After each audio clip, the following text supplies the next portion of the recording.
Hello students, स्वागत है आप सभी का आपके अपने चैनल गॉड क्लासेस पर। गॉड क्लासेस यानी मैथ्स भी एंड मस्ती भी। तो बच्चों, आज की जो क्लास है उसके अंदर हम डिस्कस करने वाले हैं क्लास 11th के लिए स्ट्रेटेजी डिस्कस करने वाले हैं। अगर आप अप्लाइड मैथमेटिक्स के स्टूडेंट हैं और आपने अभी तक अपने एग्ज़ाम की प्रिपरेशन फुल नहीं करी है, ठीक है, या आप करने वाले दौर में हैं, या आप ऐसे बच्चे हैं जिन्होंने अभी तक कुछ भी नहीं करा है, स्पेशली वो बच्चे जिन्होंने कुछ भी नहीं करा है, थोड़ा ध्यान से इसको देख लें, समझ लें। क्योंकि क्लास 11th की अगर मैं बात करूं तो सीबीएसई का पैटर्न पूरी तरह तो उसमें फॉलो नहीं होता है। ठीक है, कुछ कुछ स्कूल पूरी तरह सीबीएसई को फॉलो करते हैं, लेकिन कुछ स्कूल अपने हिसाब से चलते हैं। कुछ चैप्टर्स कम कर देते हैं, कुछ चैप्टर्स ज़्यादा कर देते हैं। तो यहाँ पर मैं जो डिस्कस करने वाला हूँ वो फुल सीबीएसई के हिसाब से डिस्कस करने वाला हूँ। अब उसमें कुछ चैप्टर अगर आपके कट हो गए हैं तो वो आप अपने हिसाब से एडजस्ट कर लेना उसी तरीके के अंदर। और जो टॉपिक्स आपके स्पेशली स्कूल टीचर ने बताए हैं कि इन टॉपिक्स को ज़्यादा आप प्रेफरेंस देना, ज़्यादा मेहनत करना, तो आप उसी हिसाब से उन पर मेहनत भी कर सकते हैं। ठीक है, अब ये पूरी तरह से आपके ऊपर डिपेंड करेगा। मैं यहाँ पर जो पूरा बताऊंगा आपको बोर्ड एग्जाम के हिसाब से बताऊंगा कि बोर्ड का सीबीएसई ने जो सिलेबस दिया हुआ उसके हिसाब से आपको किस तरीके से प्रेपरेशन करनी चाहिए।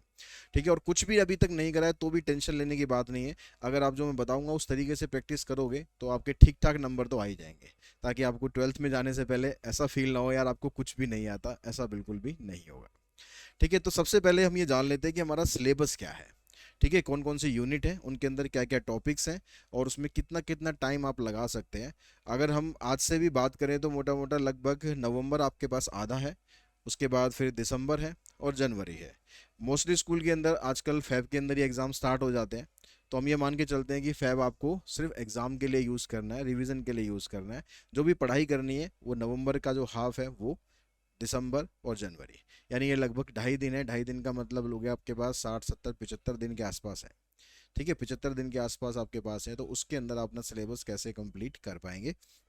सिलेबस कंप्लीट करने के लिए दोनों तरीके आपके पास हैं कि आप जो यूट्यूब वीडियोस हैं आप उनको फॉलो करें, उनसे आपका सिलेबस कंप्लीट हो जाएगा। ठीक है, लेकिन अगर आप चाहते हैं कि आपका सिलेबस थोड़ा एक डिसिप्लिन मैनर में कंप्लीट हो जाए और जल्दी कवर हो जाए, तो उसके लिए आप हमारा विश्वास बैच ज्वाइन कर सकते हैं। जो हमारा बैच तो ये चल रहा है स्टार्टिंग से, मार्च से चल अपना मई से चल रहा है। ठीक है, लेकिन अब इसके अंदर सिलेबस कंप्लीट हो चुका है तो हम उसके अंदर रिवीजन करने वाले हैं, लाइक ए क्रैश कोर्स। तो आप अब भी उस बैच को ज्वाइन करके अपना सारा का सारा रिवीजन कर सकते हैं। अगर आपने कुछ भी नहीं करा है तो भी आप उस बैच को ज्वाइन कर सकते हैं, क्योंकि उस रिवीजन के अंदर हम सारा बेसिक कंसेप्ट क्लियर करेंगे और उसके अलावा उसमें कुछ इंपॉर्टेंट एग्जांपल्स लेके चलेंगे ताकि आपको सारा कंसेप्ट समझ में आ जाए।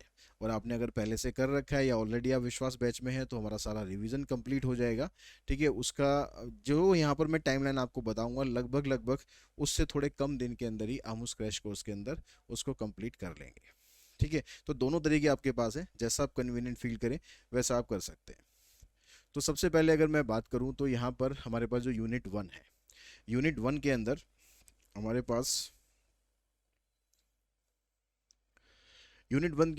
पास सबसे पहले चैप्टर है नंबर्स। ठीक है, उसके बाद है फिर indices, logarithm and anti logarithm, quantitative aptitude, mensuration. अभी जो क्वांटिटिव एप्टीट्यूड है इसके अंदर भी फिर अलग अलग टॉपिक्स हैं। तो ये यहाँ पर एक टॉपिक आपके पास एवरेज का है, सिटिंग अरेंजमेंट का है, क्लॉक है, कैलेंडर है, टाइम वर्क एंड डिस्टेंस है। ठीक है, ये हमारे पास टॉपिक्स हैं और ये पूरी की पूरी यूनिट 9 मार्क्स की यूनिट है। अगर मैं इसको डेज में कन्वर्ट करूँ कि आप कितने दिन में आप इसको कंप्लीट कर सकते हो, तो अगर सिर्फ हम नंबर्स की बात करें तो इसके लिए आपको 1 घंटा, 1 घंटा भी ज़्यादा बता रहा हूँ। ठीक है, 1 आवर का टॉपिक है ये। तो उसके साथ हम क्या करेंगे, उसके साथ हम इंडिसेस, लॉगरिदम और एंटी लॉगरिदम इसको हम कंप्लीट करेंगे। और ये दोनों चैप्टर मिलाकर आप 2 दिन के अंदर इसको इजीली कंप्लीट कर सकते हैं। ठीक है, उसके बाद फिर हम आते हैं क्वांटिटिव एप्टीट्यूड के अंदर। क्वांटिटिव एप्टीट्यूड में टोटल मिलाकर एवरेज, सिटिंग अरेंजमेंट 2 टॉपिक ये हो गए, क्लॉक एंड कैलेंडर 2 टॉपिक ये हो गए, टाइम वर्क और time and work and time and distance, ऐसे यहाँ पर 2 टॉपिक ये हैं। तो टोटल मिलाकर 6 टॉपिक हैं। इन 6 टॉपिक को आप 3 दिन के अंदर कवर कर सकते हो। मेंसुरेशन 1 दिन के अंदर ही हमें करना है। तो टोटल मिलाकर हमारे पास जो पहला चैप्टर है, वो पहली जो यूनिट है उसको कंप्लीट करने के लिए 6 दिन हमारे पास है। इन 6 दिन में आप बड़े आराम से, ऐसा नहीं कि मैं ऐसा कुछ बता रहा हूँ कि आपको बहुत ज़्यादा पढ़ना पड़ेगा, बहुत जल्दी जल्दी पढ़ना पड़ेगा, ऐसा कुछ नहीं है। आप बिल्कुल इजी दिन में आप लगा लो लगभग 2 घंटा हुए अगर आप दे दें सीरियसली, 2 घंटे का मतलब है कि वो 2 घंटे होने चाहिए, ये नहीं कि उस 2 घंटे में आप टाइम पास कर रहे हैं, आप मोबाइल फ़ोन आपने साथ में रखा हुआ है, अपने दोस्तों से चैटिंग भी कर रहे हैं और पढ़ाई भी कर रहे हैं, वो वाला टाइम नहीं। 2 घंटे मतलब सीरियस स्टडी 2 घंटे। तो ये जो मैं आपको बता रहा हूँ ये आप इजीली कंप्लीट कर सकते हो। ठीक है, उसके बाद हम चलते हैं नेक्स्ट। नेक्स्ट यूनिट हमारी एलजेब्रा। एलजेब्रा के अंदर सेट्स एंड रिलेशन है, सीक्वेंस एंड सीरीज और परमुटेशन एंड कम्बिनेशन। तो हर एक टॉपिक में अगर हम 2-2 दिन लगाएंगे तो भी ये टॉपिक हमारे सारे इजीली हो जाएंगे।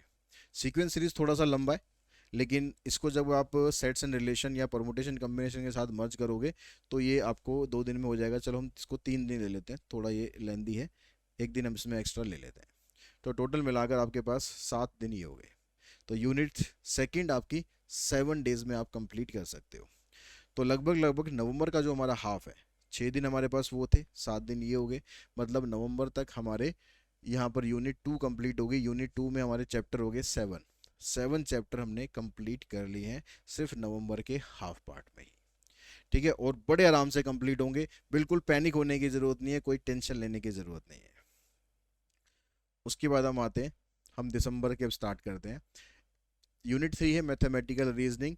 इसके अंदर अलग अलग टॉपिक्स तो हैं 4, लेकिन बहुत छोटे छोटे टॉपिक हैं। Odd man out, syllogism, blood relation, coding, decoding, ये सब बहुत छोटे छोटे टॉपिक हैं। और ये 6 मार्क्स की यूनिट है, और ये एक दिन, सिर्फ एक दिन बहुत है, ज़्यादा ही है, एक दिन बहुत ज़्यादा ही है इसके लिए। ठीक है, आराम से आप इसको कंप्लीट कर सकते हो। उसके बाद हम आते हैं यूनिट 4 कैलकुलस। कैलकुलस में आपके पास फंक्शन है, फंक्शन, लिमिट एंड कंटिन्यूटी और डिफरेंशिएशन। तो इन तीनों को अगर आप एक एक दिन भी दोगे, एक दिन इसको दोगे, एक दिन इसको दोगे, एक दिन इसको दोगे, तो टोटल मिलाकर 3 या 4 दिन आप मैक्सिमम लगा लो, 4 दिन के अंदर आप इसको कंप्लीट कर लोगे। तो एक दिन वो हो गया, 4 दिन, ये दिसंबर की स्टार्टिंग की बात कर रहा हूँ, एक दिन ये हो गया, 4 दिन ये हो गया, मतलब 5 दिन के अंदर हमारा यहाँ तक ये कंप्लीट हुआ। उसके बाद हम आते हैं प्रोबेबिलिटी पर। प्रोबेबिलिटी में random experiment and sample space, event and conditional probability, total probability and Bayes theorem. तो आपको टॉपिक्स कई सारे इसके अंदर दे रखे हैं, तो इसके लिए भी मैं पूरा 3 दिन मान के चलता हूँ। ठीक है, हालांकि 3 दिन से पहले ही आप हो जाओगे, कर लोगे इसको, अगर आप सीरियसली स्टडी कर रहे हो, फिर भी हम 3 दिन मान के चलते हैं। ठीक है, 5 दिन वो थे, 3 दिन ये हो गए, 8 दिन हो गए हमारे पास दिसंबर के। उसके बाद आता है डिस्क्रिप्टिव स्टेट्स। डिस्क्रिप्टिव स्टेट्स लेंदी टॉपिक है, कैलकुलेशन ज़्यादा है।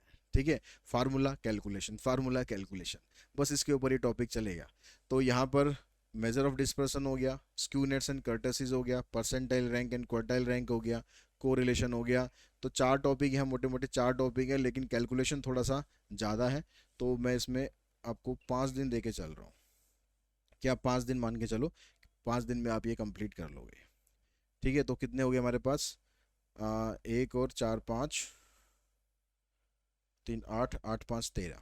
तो मतलब दिसंबर का जो हाफ है तब तक हम अपने इन चैप्टर्स तक पहुंच जाएंगे, और ये चैप्टर नंबर 13 तक हमारा कंप्लीट हो गया है। ठीक है, अब तक जो हमने करा है चैप्टर नंबर 13 तक हमारा कंप्लीट हो गया है। ठीक है, लगभग दिसंबर का हाफ हो गया है, 13 दिन हुए, पर मैं 15 दिन मान के चल रहा हूँ कि 15 दिन के अंदर आपने ये कर लिया। उसके बाद हम आते हैं फाइनेंशियल मैथमेटिक्स पे। फाइनेंशियल मैथमेटिक्स में यूटिलिटी बिल और टैक्सेशन, दोनों टॉपिक आप एक ही दिन में ख़त्म कर सकते हो। उसके बाद कंपाउंड इंटरेस्ट एंड एन्युटी, 2 दिन आप इसमें लगा लो, तो टोटल मिलाकर 3 दिन के अंदर हम इसको कंप्लीट कर लेंगे। तो फाइनेंशियल मैथमेटिक्स बड़ी इंपॉर्टेंट यूनिट है, 15 मार्क्स की यूनिट है, और ये दोनों टॉपिक तो बहुत आसान टॉपिक है। ठीक है, सिर्फ आपको जो भी मेहनत करनी है वो इसी के अंदर करनी है। तो इसके अंदर भी आप जो कंपाउंड इंटरेस्ट वाली एक्सरसाइज है और एन्युटी वाली एक्सरसाइजेज है, बस उसी में टाइम लगेगा, उसके फार्मूलाज हैं, कैलकुलेशन यहाँ भी है, कैलकुलेशन की वजह से टाइम लगेगा, बाकी ये दोनों टॉपिक तो बहुत ही आसान है। तो उसके बाद हम नेक्स्ट पे आते हैं। अब हमारे पास दिसंबर के हाफ के बाद 3 दिन हमारे पास ये हो गए। उसके बाद आते हैं हम नेक्स्ट, ये यूनिट का तो देखिए प्रोबेबिलिटी नहीं है। ठीक है, तो इस यूनिट के अंदर आपके पास स्ट्रेट लाइन है, लेंदी टॉपिक है, सर्कल है और पैराबोला है। ठीक है, तो आप स्ट्रेट लाइन कम से कम इसमें आपको 3 दिन लग जाएंगे, क्योंकि लंबी यूनिट है। ठीक है, आप 3 दिन ही इन दोनों में लगा लो, तो लगभग 6 दिन आपके पास ये हो गए। तो जो दिसंबर का जो सेकेंड हाफ था, तो उसके अंदर 3 दिन ये और 6 दिन ये, मतलब 9 दिन। तो आप मतलब और भी थोड़ा सा स्लो भी करोगे तो हमारा सारा सिलेबस कंप्लीट हो गया यहाँ तक। ठीक है, और भी आप थोड़ा स्लो भी करोगे, मैं और स्लो आपको मान रहा हूँ कि आप और स्लो हो, तो भी आप टोटल मिलाकर लगभग लगभग दिसंबर के एंड तक, मैंने जो अभी यहाँ पर आपको प्लान बताया उसमें दिसंबर के हाफ के बाद 5-6 दिन और लग रहे हैं, मतलब 20 दिसंबर तक के आसपास का टाइम है। लेकिन मैं और स्लो मान रहा हूँ आपको, बीच में शादी ब्याह भी आ गई, वहाँ भी आपको जाना है, कुछ फैमिली में कोई फंक्शन है वो भी अटेंड करना है, दोस्तों के साथ कहीं जाना भी पड़ सकता है, तो कुछ 2-4 दिन आपने वहाँ भी लगा दिए, तो भी ये मान के चल रहा हूँ मैं कि 31 दिसंबर 2024 तक आपका सिलेबस कंप्लीट हो जाएगा। ये उन बच्चों के लिए जिन्होंने कुछ भी नहीं करा है, ठीक है, अभी तक कुछ भी नहीं किया, नथिंग, ये मैं उनके हिसाब से बता रहा हूँ। और जिन्होंने कुछ कुछ कर रखा है वो और स्पीड से अपना काम कर सकते हैं।